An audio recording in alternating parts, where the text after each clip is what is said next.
మందిరాన్ని ఏం చేశాడండి ఆయన? ప్రక్షాళన చేశాడు, లేదంటే శుద్ధీకరించాడు. మొదటి విషయం, మందిర ప్రక్షాళన చేశాడు, మందిరాన్ని శుద్ధీకరించాడు. ఎందుకు శుద్ధీకరించాడంటే ఈ విషయాలు పరిశుద్ధ గ్రంథంలో మరి అన్ని సువార్తికులు రాశారు. మత్తయి సువార్త 21వ అధ్యాయము 12వ వాక్యం చదవండి అమ్మా. యేసు దేవాలయంలో ప్రవేశించి క్రయ విక్రయములు చేయువారందరినీ వెళ్ళగొట్టి రూకల మార్చు వారి బల్లలను గువ్వలమ్ము వారి పీఠలను పడద్రోసి నా మందిరము ప్రార్థనా మందిరం అనబడిన రాయబడినది.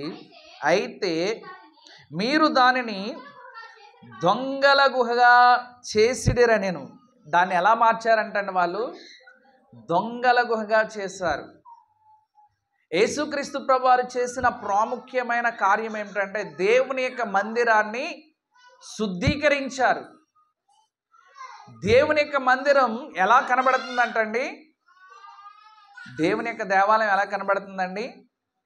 దొంగల గుహగా కనబడుతుంది. ఆ దొంగల గుహను దేవుడు ఏం చేశాడంటండి? శుద్ధీకరించాడు. అందులో క్రయ విక్రయాలు చేయుచున్న వారిని, గువ్వలమ్ము వారిని, వారి యొక్క బల్లలన్నింటినీ ఏం చేశాడండి? పడద్రోసి అక్కడ వ్యాపారం జరగకుండా దేవుని యొక్క ఇల్లు ఎలా మారిపోయిందంటే వ్యాపార నిలయముగా మారిపోయింది. అక్కడ దోచుకునేది కనబడుతుంది.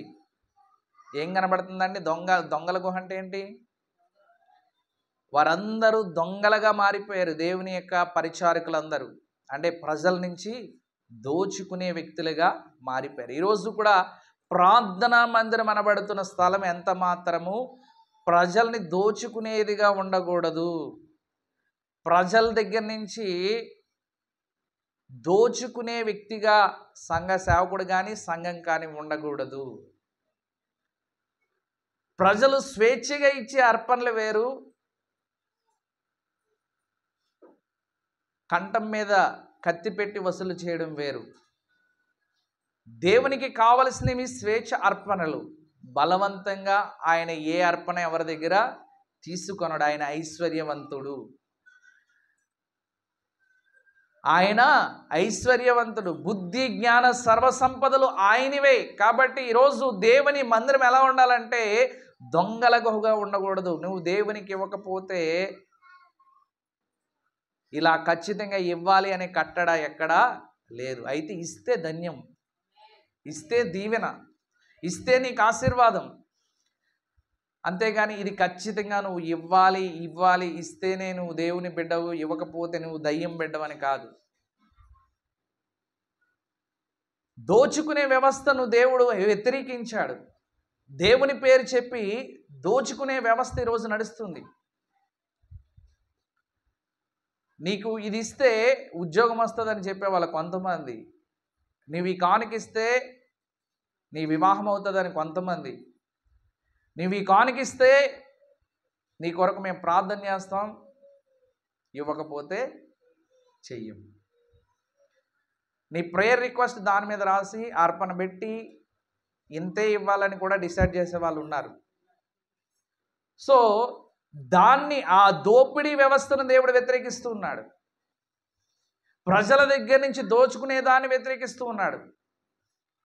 రెండవదిగా దేవాలయము క్రయ విక్రయాలకు నిలయముగా ఉంది. అక్కడ ఉన్న వారందరూ కూడా వ్యాపారం చేసేవారిగా ఉన్నారు. ఆ వ్యాపార ఆలోచనలు కలిగిన ప్రతి వ్యక్తిని కూడా, వ్యాపార నేపథ్యం కలిగిన ప్రతి వ్యక్తిని దేవుడు వ్యతిరేకిస్తూ ఉన్నాడు. దీని గురించి మిగిలిన సువార్తలు కూడా ఇదే విషయాన్ని అందరూ ఒకేలాగా రాశారు. మీరు చూడండి, లూకా సువార్త 19వ అధ్యాయము, మార్కు సువార్త 11వ అధ్యాయం 17వ వాక్యం చదవండి. ఆయన యెరూషలేములోనికి వచ్చి దేవాలయంలో ప్రవేశించి చుట్టూ సమస్తమును చూచి 17వ వాక్యం చదవండి అమ్మా. మరియు ఆయన బోధించుచు నా మందిరము సమస్తమైన అన్యజనులకు ప్రార్థనా మందిరము కనబడను అని రాయబడలేదా?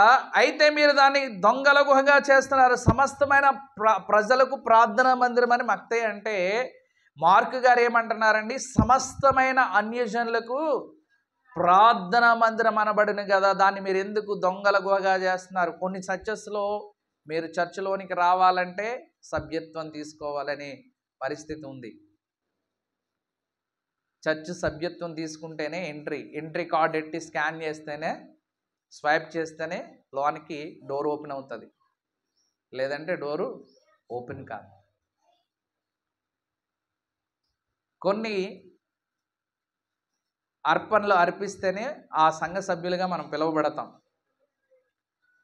సో ఇక్కడ దేవుడు ఏమంటాడంటే, యూదులకు మాత్రమే మందిరం కాదు ఇది, సమస్తమైన అన్యజనులకు, దేవుని ఎరగని వారు కూడా దేవుని మందిరానికి వచ్చేటట్టుగా మన మందిరం ఉండాలని దేవుడు ఆశపడుతున్నాడు. అన్యజనులు అంటే వాళ్ళు అర్పణలు ఇవ్వరు,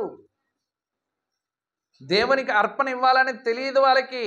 సో అలాంటి వారికి సైతము అది ప్రార్థన మందిరంగా ఉండాలి. దాన్ని మీరు వ్యాపారంగా మారుస్తున్నారు. నూనె అమ్మేవారు కొంతమంది, కచ్చీపులు అమ్మేవారు కొంతమంది. సో అవన్నీ, సో మనము వాక్యాన్ని వాక్య కోణంలోనే మనం చూడాలి. దానికి వారు చెప్పే భాష్యం వేరేగా ఉంటుంది. ఏది ఊరికే రాదు కదా, ఉచితంగా రాదు కదా, అది వాస్తవమే. కానీ స్వేచ్ఛగా ఇచ్చే అర్పణ అయితే ప్రాబ్లం లేదు. మనం ఒక నిర్ణయమైన వెల, వాస్తవంగా దానికి ఎంత ఖర్చు అవుతుందో అది మనం పెడితే చాలా సంతోషం. కొన్ని చోట్ల వాస్తవానికి మించి బయట మార్కెట్లో కంటే మన క్రైస్తవ మార్కెట్లో ఎక్కువ రేట్ అమ్ముతారు. తెలుసో తెలియదో మీకు? కొన్ని స్టాల్స్, వాళ్ళ మినిస్ట్రీ స్టాల్స్ ఉంటాయి, అక్కడ ఉండే బైబిల్ కానీ అక్కడ ఉండే బుక్స్ కానీ బయట ఇంకా తక్కువకు వస్తాయి. అక్కడ బ్రాండ్ పెట్టి అమ్ముతారు. సో వాక్య కోణంలోంచి మనం చూద్దాం. అది ఎవరు చేసినా తప్పే. ఎంత పెద్ద దైవజనుడు చేసినా, నేను చేసినా, మీరు చేసినా, వాక్యానికి విరుద్ధంగా ఏది జరిగినా కూడా దాన్ని తప్పే అనాలి. మనం వాక్యం వేరు, మనం వేరు కాదు. సో దేవుడు ఈ దోపిడీ వ్యవస్థను ఫస్ట్ ప్రక్షాళన ఎక్కడ ప్రారంభించాడు దేవుడు అండి? సంఘముతో ప్రారంభించాడు, మనతో ప్రారంభిస్తున్నాడు దేవుడు. సో మనం ఎలా ఉండాలంటే, ఇక్కడ అర్పణల కోసమే దేవుడు మాట్లాడలేదు. మన జీవితము దొంగల గుహగా ఉండకూడదు. అంటే దొంగ ఎవడు? అపవాది. దొంగ ఎవరండి? అపవాది. వాడు ఎందుకు వస్తాడు? దోచుకోవడానికి వస్తాడు. నీ యొక్క పరిశుద్ధతను దోచుకోవడానికి, నీ యథార్థతను దోచుకోవడానికి, నీ భక్తి జీవితాన్ని దోచుకోవడానికి, నీ ప్రార్థనా సమయాన్ని దోచుకోవడానికి, నీలో ఉన్న పరిశుద్ధతను దోచుకోవడానికి. సో ఇప్పుడు మన యొక్క హృదయము దొంగల గుహగా ఉన్నదా, దేవుని ఆలయముగా ఉందా? ఒకసారి ఆలోచించండి. ఇంతవరకు అర్పణల కోసం చెప్పాను నేను. ఇప్పుడు సూటిగా దేవుడు మన హృదయంతో మాట్లాడుతున్నాడు. నీ హృదయము దేవుడు నివసించడానికి యోగ్యముగా ఉందా, లేదంటే దొంగల గుహగా ఉందా? దొంగలు నివసించడానికి యోగ్యంగా ఉందా? దొంగలంటే అపవాది యొక్క సేవకులు. మనలో పగ ఉందా? అదొక గుహ. ద్వేషం ఉందా? ఈలోక ఆశలు ఉన్నాయా? ఈలోక వ్యామోహాలు ఉన్నాయా? ఏది దేవునికి వ్యతిరేకమైన ఆలోచన నీలో ఏది ఉన్నా అది ఒక గుహే. గుహలోంచి ఎవరైనా బయటకు రాగలుగుతారా? అమ్మా, నువ్వు ఒక గుహలో చిక్కుకున్న దాంట్లోంచి నువ్వు బయటకు రాగలవా? రాలేవు. మళ్ళీ ఎవరు రావాలి? యేసయ్యే రావాలి నీ దగ్గరికి. ఆ యేసయ్యే ఈరోజు నీ దగ్గరకు వచ్చి చెప్తున్నాడు, నీవు గుహలోంచి బయటికి రావాలి. నీకు గుహతో సంబంధం లేదు నీ జీవితానికి. నీ జీవితం దొంగల గుహగా ఉండకూడదు. అది దేవునికి మందిరంగా పిలువబడాలి. అనేక మంది అన్యజనులు నీ ద్వారా రక్షింపబడాలి. అది ఆయన యొక్క ప్రణాళిక. నీ ద్వారా అనేక మంది రక్షింపబడాలి. నీ ద్వారా అనేక మందిని ప్రభుని తెలుసుకోవాలి. నీ జీవితము అనేక మందికి ప్రార్థనా మందిరంగా ఉండాలి. అందులో ఏ దొంగ ఉండడానికి వీలు లేదు, ఏ దొంగ కార్యక్రమాలు జరగడానికి వీలు లేదని దేవుడు ఆశపడుతూ ఉన్నాడు.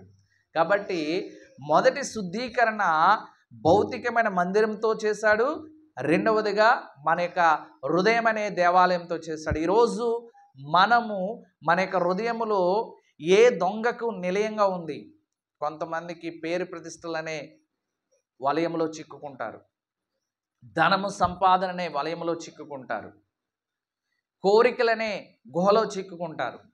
నీవు ఏ గుహలో ఉన్నావో ఆ గుహలో ఉండడానికి వీలు లేదని దేవుడు చెప్తున్నాడు. ఈరోజు నీవు ఏ విధమైన గుహలో ఉన్నా, యవనస్తులంటే ఇంక చెప్పవసరం లేదు, ఎన్ని గుహల్లో ఉంటారంటే వాళ్ళకి తెలియదు. సో ఆ గుహలన్నిటి నుంచి దేవుడు బయటికి రమ్మన్నాడు. ఎందుకు బయటికి రమ్మన్నాడు? నిన్ను ఒక ప్రార్థనా మందిరంగా ఈ లోకానికి చూపించడానికి, నిన్ను అనేక మంది అన్యజనులు నీ దగ్గరికి వచ్చి ప్రభుని తెలుసుకోవడానికి ఒక వేదికగా నీ జీవితం ఉండాలని దేవుడు ఆశపడుతూ ఉన్నాడు.